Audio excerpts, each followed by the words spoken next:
Bueno, vamos a hablar sobre el tronco encefálico. El tronco encefálico, al igual que el resto del encéfalo, por supuesto, forma parte o se origina embriológicamente del tubo neural. Como recordarán, el tubo neural da origen a tres vesículas cerebrales primarias que son el prosencéfalo, el mesencéfalo y el rombencéfalo, que a su vez da origen a las vesículas cerebrales secundarias. Tenemos entonces que el tronco encefálico se origina o deriva embriológicamente del mesencéfalo, el metencéfalo y el mielencéfalo, y que el metencéfalo da origen entonces al puente y al cerebelo. Recuerden entonces lo siguiente: mesencéfalo, metencéfalo puente y mielencéfalo bulbo raquídeo o médula oblonga. El tronco encefálico se localiza a nivel de lo que viene siendo la fosa craneal posterior, que se vio en clases anteriores. Él es sumamente importante porque a través de él es por donde pasan todas las vías ascendentes y todas las vías descendentes.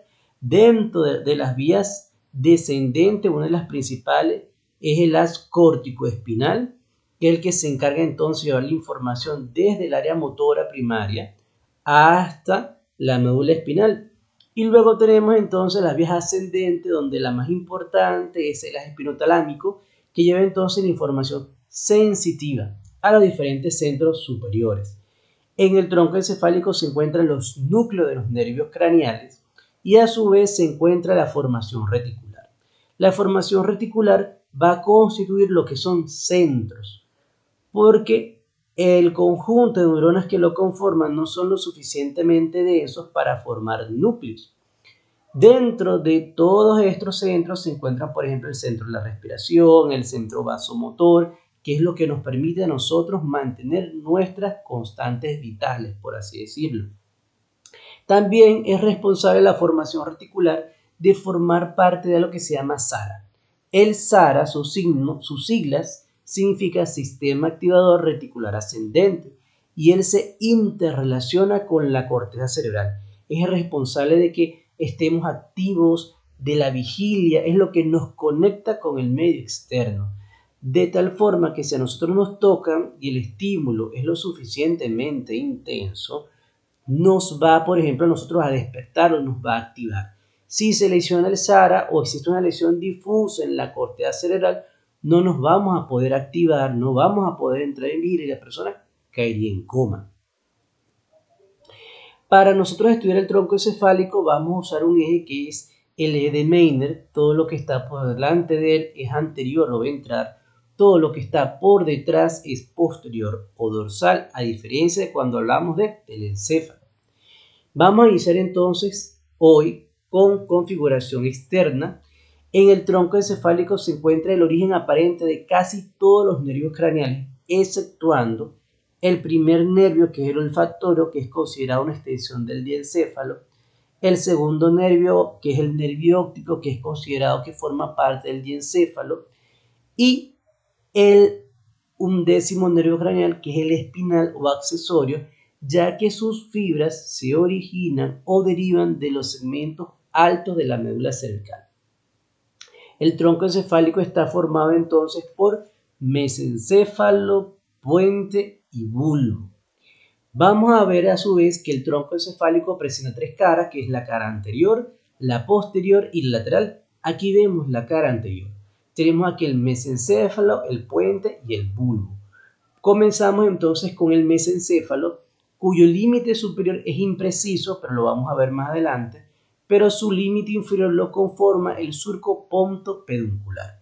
A su vez, entre el surco ponto-peduncular y el surco bulbo-pontino se ubica el puente. Entonces el puente está limitado por dos surcos, superiormente por este e inferiormente por este.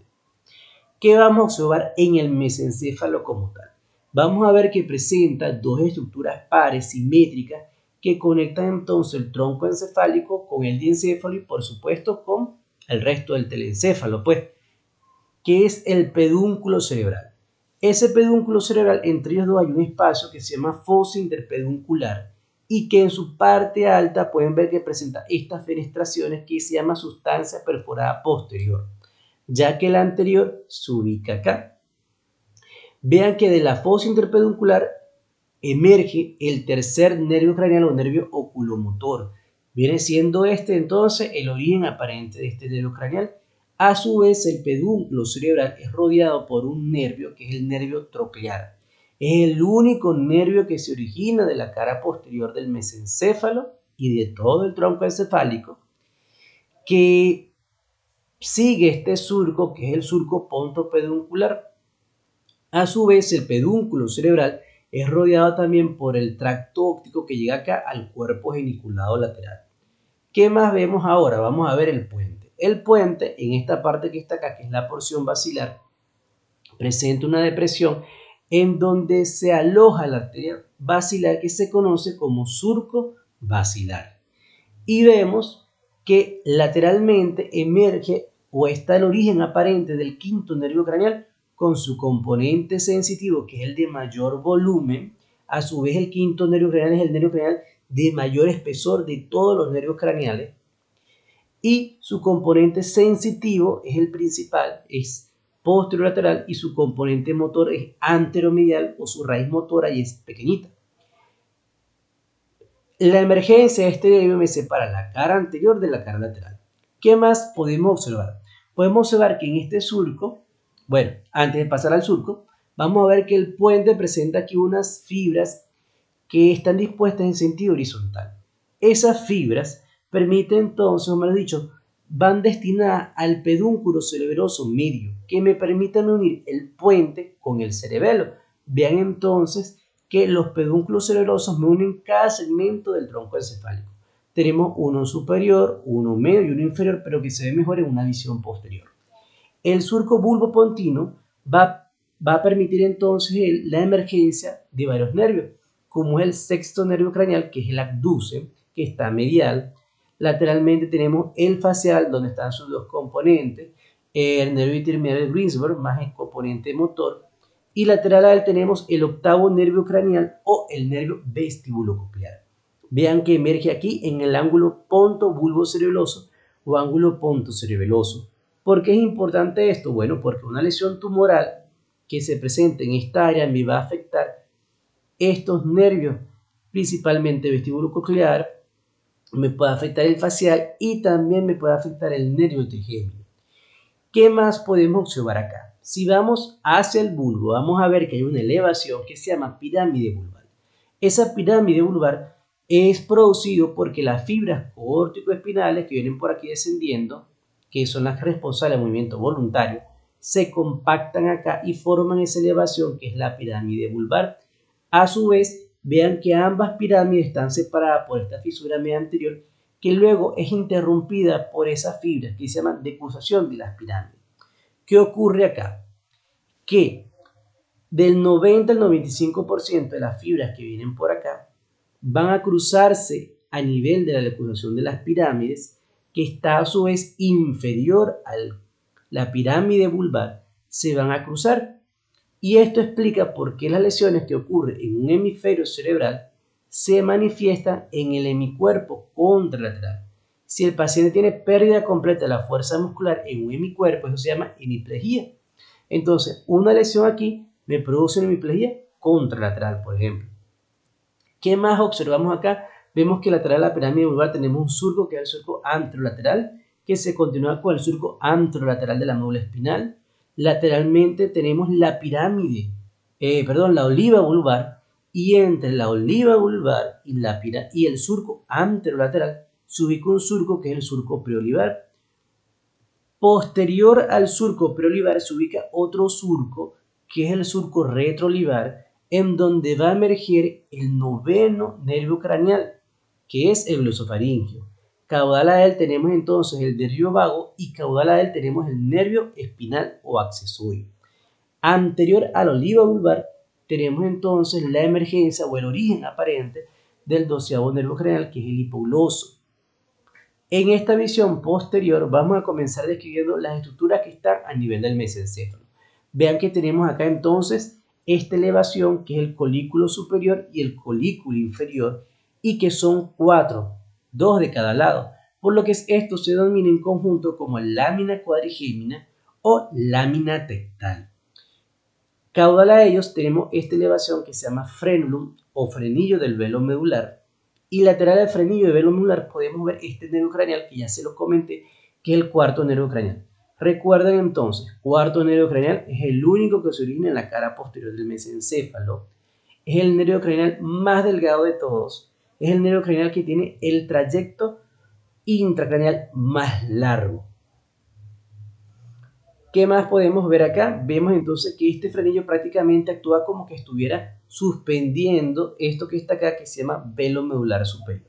Esta es una visión dorsolateral del tronco encefálico donde podemos ver el colículo superior, el colículo inferior y los brazos conjuntival superior e inferior. Este está destinado al cuerpo geniculado lateral, que es del diencéfalo.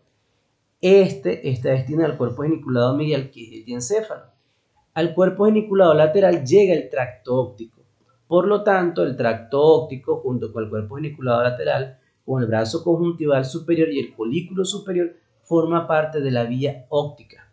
Mientras que el cuerpo geniculado medial, el brazo conjuntival inferior y el colículo inferior forma parte de la vía acústica o auditiva. ¿Qué más vemos aquí?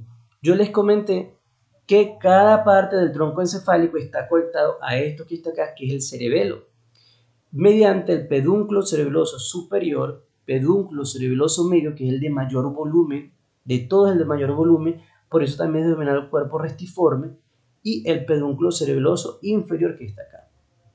¿Qué vemos aquí en el mesencéfalo? Vemos una estructura de forma triangular que se llama triángulo o trígono lemniscal o de Rayleigh, que contiene en su interior el lemnisco lateral. A través de él van a pasar entonces este lemnisco que lleva fibras de tipo auditiva, tiene que ver con las vías de la audición.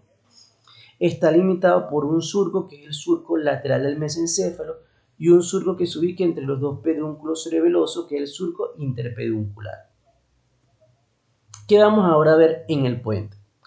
En esta visión posterior vemos entonces que está esta estructura allí central que tiene forma romboidea, que forma parte del piso del cuarto ventrículo, que está cubierto por el velo medular superior y el velo medular inferior, que no lo vemos porque se ha resecado, al igual que una buena parte del cerebelo también se ha resecado.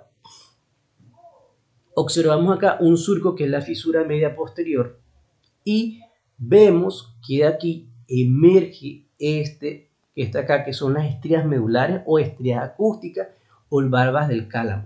Eso me va a separar a mí o me va a dividir el piso, el cuatro ventrículos, en un rombo, bueno, en un triángulo superior y un triángulo inferior, de tal forma que el triángulo superior es del puente y el triángulo inferior es del bulbo. Vamos a ver aquí una fosita superior en el puente y en el bulbo una fosita inferior, ambas unidas por un surco que es el surco limitante. Todas las estructuras que se ubican medial a él tienen un componente motor. Todas las estructuras que se ubican medial a él tienen componente sensitivo. En el puente vemos entonces que está la eminencia media y que su parte inferior se expande y forma el colículo del facial. Se llama así porque las fibras del nervio facial forman una rodilla interna del facial, pero esta elevación como tal es producido por el componente o el núcleo motor del abducen, del sexto nervio craneal. También podemos observar lateral a la eminencia media una sustancia ferruginosa, que es el glucoceruleus, que produce varios neurotransmisores como la noradrenalina y que ante los 2 años de edad constituye el centro de la micción. Después de los 2-4 años de edad, el centro de la micción pasa a ubicarse a nivel del telencéfalo. También vemos esta área que es el área vestibular y que su profundidad se encuentra en los núcleos vestibulares y lateralmente se encuentra un receso que es el receso lateral. ¿Qué vamos a ver ahora en la mitad inferior del triángulo? Vamos a ver las estructuras que corresponden al bulbo. Hay estructuras del bulbo que forman parte del cuarto ventrículo y hay estructuras del bulbo que no forman parte del cuarto ventrículo. Vemos ese surco que es el surco medio posterior, que se continúa entonces con el surco medio posterior de la médula espinal. Vamos a ver una estructura de forma triangular que está superior ventralmente, que es el trígono del hipogloso, y otra que está inferior posteriormente, que es el trígono del vago. Esta también se llama ala blanca y esta se llama ala cinerea o gris por su coloración. vamos a ver también que lateralmente en estructuras que no son o que no forman parte del cuarto ventrículo son elevaciones que se llaman tubérculo. Un tubérculo que está lateral, que es el tubérculo de Cuneatus o de Burdach, uno que está medial, que es del Gracili o de Gall, y que en su profundidad contiene los núcleos que llevan los mismos nombres, el núcleo de Gracilis y el núcleo de Cuneatus.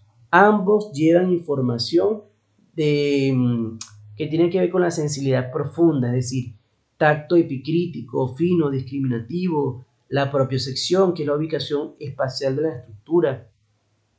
Aquí va a llegar entonces el fascículo de Gracili, aquí va a llegar el fascículo de Cuneatus.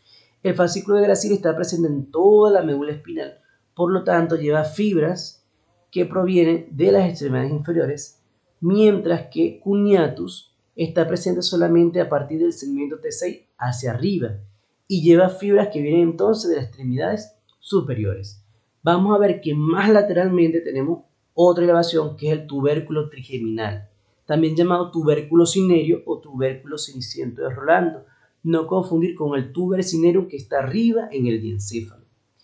Podemos ver un surco que es el surco intermedio posterior que me separa Gracilis y Cuneatus, y vemos un surco dorsolateral que me separa entonces la cara posterior del bulbo de la cara lateral del bulbo. Aquí tenemos un corte sagital medio donde vemos entonces el mesencéfalo, el puente del bulbo raquídeo. Vemos que el diencéfalo contiene el tercer ventrículo, el tronco encefálico contiene el cuarto ventrículo, pero específicamente el puente y el bulbo son los que forman parte del cuarto ventrículo y cuyo techo lo forman los velos medulares superior e inferior, y vean que está cubierto por el cerebelo. Entonces el líquido cefalorraquídeo pasa de acá del tercer ventrículo, pasa a través del acueducto de cilio mesencefálico y llega al cuarto ventrículo. Aquí pueden ver que hay una apertura que se llama el acueducto de Magendie, o el agujero de Magendie, perdón, que me permite la comunicación con la cisterna magna. Y vean que en este punto se ubica lo que se llama óvex, y anterior al óvex se encuentra un área que se llama el área postrema, que es el centro del vómito, es decir, donde llegan las diferentes sustancias químicas que nos pueden inducir el vómito. A nivel del óvex es donde inicia el canal ependimario que va hacia la médula espinal. No existe un límite preciso que me separe el mesencéfalo del encéfalo. Sin embargo, si yo trazo una línea imaginaria que va desde la comisura posterior al cuerpo mamilar, todo lo que está de aquí hacia arriba es diencéfalo y lo que está de aquí hacia abajo corresponde entonces al mesencéfalo. Posterior a esto que está acá, que es el acueducto de Silvio, se ubica entonces la lámina cuadrigémina o lámina tectal, porque esto se llama tectum o techo, y esto para acá viene siendo el tegmento del mesencéfalo. Vemos entonces el velo medular superior y vemos que posteriormente tenemos el cerebelo. El cerebelo presenta esto que se llama vermis cerebeloso y presenta esto que forma parte del hemisferio cerebeloso. Y vamos a ver que hay diferentes estructuras que guardan una estrecha relación con el velo medular superior, por ejemplo, como es la língula. Posterior a la língula tenemos entonces el lobulillo central, luego tenemos el culmen, que es el punto más alto del cerebelo, luego tenemos entonces el declive, y luego viene seguido del folium, el tuber, la pirámide, la úvula y el nódulo. El nódulo, bueno, la úvula junto con el flóculo forman un lóbulo que se llama lóbulo flóculo nodular. Mejor dicho, el lóbulo flóculo nodular, que es entre el flóculo, muchachos, disculpen, y el nódulo, es la parte más antigua del cerebelo desde el punto de vista filogenético. Es decir, es la parte más vieja, por así decirlo, de componentes o de funciones más automáticas, espinales, para ver si me pueden entender un poquito.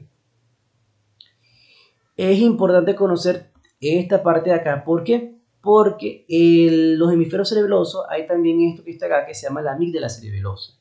Y cuando existe, por ejemplo, lesiones tumorales a nivel del cuarto ventrículo, cuando hay lesiones tumorales aquí en el telencéfalo, hay edema cerebral, hay cualquier cosa que produzca hipertensión endocrina, va a hacer que la amígdala cerebelosa descienda, es decir, baje. Y acá se encuentra el agujero magno. Al ella bajar, me va a comprimir el bulbo raquídeo. Y recuerden que aquí se encuentran múltiples centros súper importantes, como el de la respiración, los vasomotores, etc. Y es responsable entonces que el paciente fallezca por lesiones a nivel intracraneales. Bueno, muchachos, hemos terminado. Nos vemos para la parte de configuración interna.